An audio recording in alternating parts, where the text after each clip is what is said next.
dipahami, mudah dimengerti, dan mudah diingat kembali. Ketua kelas dipersiapkan berdoa. Duduk siap, tangan dilipat, kepala ditundukkan. Berdoa mulai.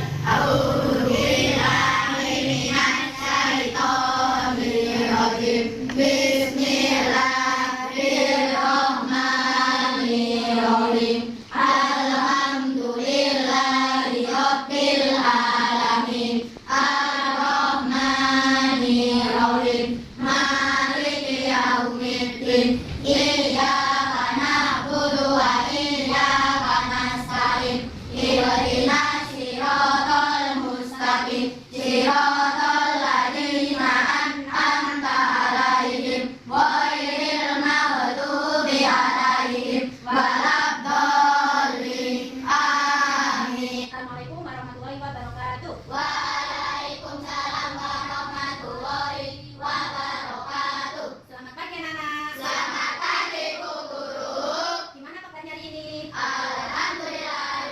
Alhamdulillah. Good morning. Good morning, Miss. How are you? I am fine. Thank you. You are welcome. Sobah al-khair. Sobahan nur. Kaifa halu? Ana bil khair walhamdulillah. Syukran. Bab 4 cerita fiksi.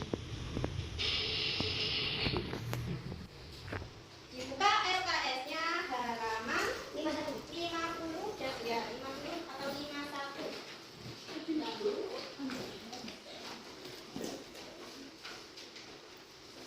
Apa yang kamu ketahui tentang cerita fiksi? Ada yang bisa? Saya. Mbak Sabrina. Cerita fiksi adalah dongeng.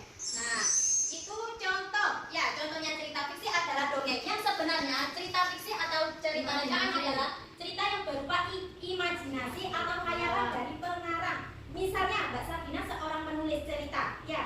Nah, Dita dan si payung ajaib. Emang ada payung ajaib? Tidak. Berarti itu hanya khayalan atau imajinasi penulis Mbak Sabrina.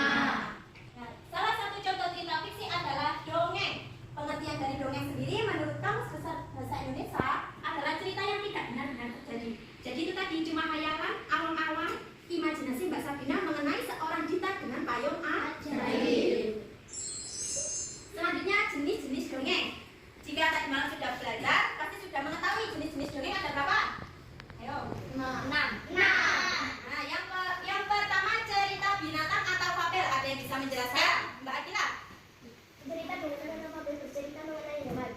Tokoh-tokoh yang ada di dalamnya adalah binatang. Binatang yang digambarkan mempunyai sifat dan karakter seperti manusia. Nah, cerita binatang atau fabel ini menceritakan sebuah binatang, tetapi binatang itu mempunyai sifat seperti manusia, bisa berbicara, bisa juga merasakan. Contohnya dilihat yang halaman 51, kelinci dan kura-kura. Jika tadi malam sudah belajar dan membaca, pasti tahu kelinci dan kura-kura di dalam cerita itu bisa berbicara atau enggak? Bisa.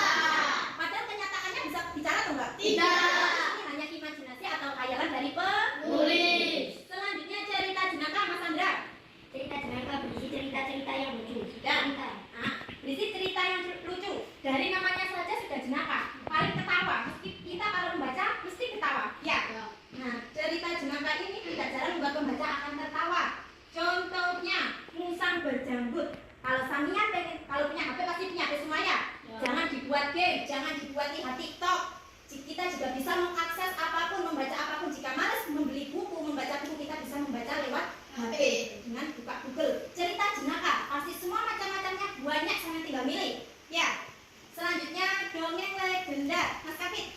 Dongeng legenda ini menceritakan mengenai hubungan cerita suatu daerah mengenai asal-usul tempat di Indonesia. Tempat tinggal. Tempat tinggal banyak tempat yang mempunyai cerita legenda. Nah, kalau cerita legenda ini berhubungan tempat tinggal.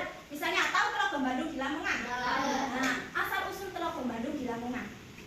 Bukan berarti penulis menceritakan itu beneran semua terjadi kenyataan. Mesti ada imbu-imbuan dari cerita imajinasi pengarang tadi ya. Khayalan, nggak mungkin kan ceritanya benar-benar terjadi semuanya. Nggak mungkin, pasti ada yang diselipkan dari si pengarang tadi, imajinasinya dia. Ya, itu kalau cerita legenda berhubungan dengan tempat. Selanjutnya cerita mitos. Ayo, Septi. Cerita mitos berhubungan dengan kepercayaan masyarakat terhadap sesuatu yang sifatnya tidak mustahil. Nah, ada yang bisa ngasih contoh cerita mitos. Nah, cerita mitos ini biasanya kita itu mendengarkan dari lisan-lisan, dari mulut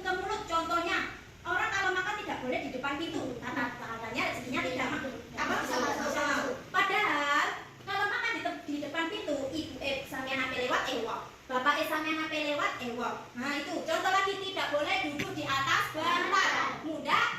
Nah, padahal bantal aslinya buat apa? Tidur ke sopan nggak kalau buat duduk? Nah, itu yang dimaksud cerita mitos. Selanjutnya cerita sage. Ayo Mbak Dita. Cerita sage memang tidak banyak dikenal. Cerita ini mengandung unsur sejarah yang telah dicampur dengan fantasi pengarang. Nah, kalau cerita legenda tadi berhubungan dengan tempat. Kalau cerita sage ini berhubungan sejarah. Misalnya pada zaman penjajahan pada zaman terdahulu. Nggak mungkin sih pengarang tadi tanya ke Mbah Buyut dan yang sebelum-sebelumnya itu ya, sebelum si cerita tadi lahir. Nggak mungkin semua ceritanya runtut dan ada semua. Pasti ada yang kurang, ada yang lebih, dan yang kurang itu bisa diisi imajinasi atau khayalan sang penulis. Selanjutnya cerita parabel, Mas Didin. Cerita parabel adalah cerita yang berisi unsur pendidikan dan keagamaan. Nah, cerita ini biasanya fokus kepada nilai-nilai pendidikan dan keagamaan. Contohnya Mbak Fatin dan Sajadah, sang Sajadah. Bercerita tentang kehidupannya Mbak Fatin, bagaimana kesehariannya Mbak Fatin, sholat rajinnya Mbak Fatin. Beneran Mbak Fatin sholat rajin apa enggak? Enggak. Beneran? Tidak, Bu. Perlu diganti cerita ya, biar Mbak Fatin sholatnya tambah rajin ya. Selanjutnya, dari sini ada yang ditanyakan? Tidak. Apa masih bingung? Tidak. Bisa membedakan cerita binatang atau fabel sampai cerita parabel? Bisa. Nah, unsur-unsur cerita yang terdapat pada dongeng 5W plus 1H pada umumnya digunakan untuk mengembangkan suatu ide cerita, baik itu berita, cerita fiksi, dan cerita apa saja. Ada yang tahu 5W plus 1H itu apa? Loh, ayo dibuka. Oh, bukunya. Buka kok. Siapa yang bisa angkat tangan? Saya. Ayo Mbak Sabrina. Buat apa? Bin, di mana? Bin, kapan? Bu, siapa? Mengapa? Bu, bagaimana? Nah, itu yang dimaksud 5W 1H itu adalah bahasa Inggris. Tapi kita artikan yang W pertama, what? Apa? Ada yang bisa menjelaskan? Saya Akila. Menjawab pertanyaan seputar apa yang sedang terjadi. Iya. Semua dalam cerita pasti ada apa peristiwa apa yang terjadi.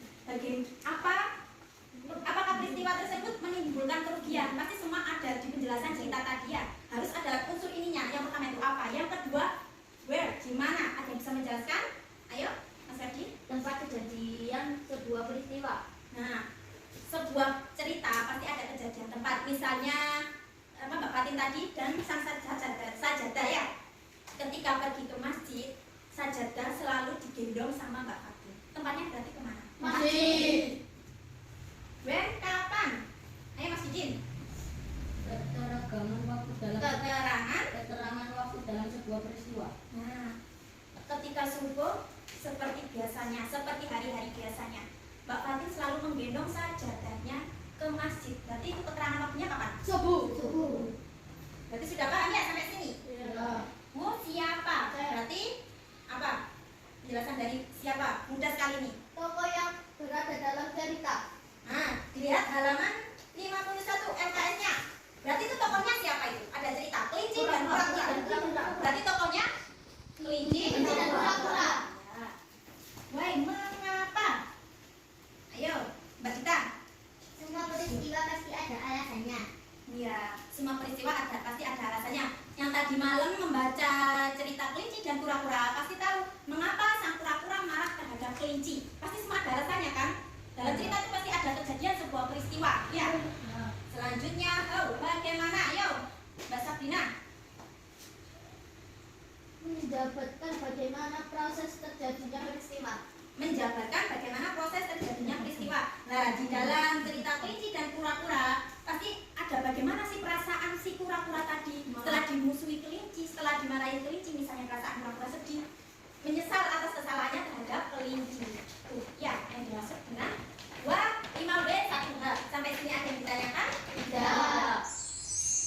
Nah, sekarang buku dikasih contoh. Kita menganalisis bareng-bareng unsur-unsur yang terdapat pada cerita tupai dan ikan gabus.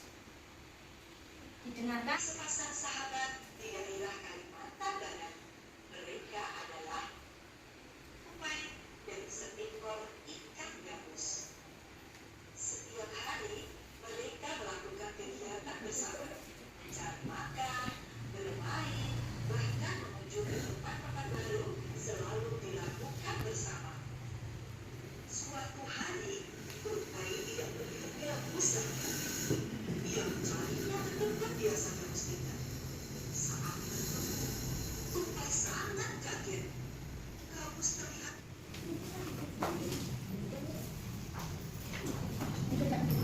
Ini ada lembar kerja.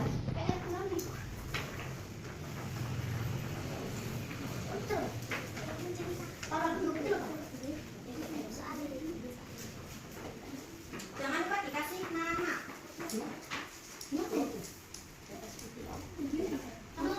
Ya, nama lengkap. Ini lengkap. Kasih Mas Didin. Sudah selesai, Nana? Mudah atau sulit? Baca dengan teliti, pasti bisa jawab semua ya pertanyaan-pertanyaannya. Ada yang mau ada yang ingin mempresentasikan? Kasih jawabannya ya Mas Waki. Dua anak, yang satunya perempuan. Pak aku, gue nak tembak. Nah, ya, boleh nih. Nanti dulu ya Mas Waki dulu. Gak usah, langsung ini nomor satu. Siapa saja tokoh yang terdapat pada cerita Bajai yang Pelupa? Peter sama Susi. Dua, kapan terjadinya peristiwa pada cerita Bajai yang Pelupa? Pagi, siang, malam. Tiga, gak boleh dihapus, gak boleh ditambahi juga. Ya, jawaban apa adanya. Di mana terjadinya peristiwa pada cerita Bajai yang Pelupa? Di kamar. Empat, apa yang dilakukan Peter dalam cerita Bajai yang Pelupa? Dan tidak lupa dengan kulit atau Susi. Mengikat pita merah besar di kamar. Kasusnya supaya saat Peter bangun keesokan harinya tidak bisa melihat kita dikasih dan mengingat cerita ulang Susi. Lima, mengapa dalam cerita Bajai yang Pelupa Peter berkeliling ke rumah teman-temannya? Karena ingatannya sangat buruk, dia tidak ingat janji dengan siapa dan acara apa. Peter pun panik. Nah, bagaimana perasaan Peter dalam cerita Bajai yang Pelupa ketika melihat reaksi Susi? Peter terkejut dan bingung dengan reaksi Susi. Ya, sudah. Terima kasih Mas Ferdi. Kembali ini kerjanya Dr. Putih. Silakan duduk aja Mas Sabrina.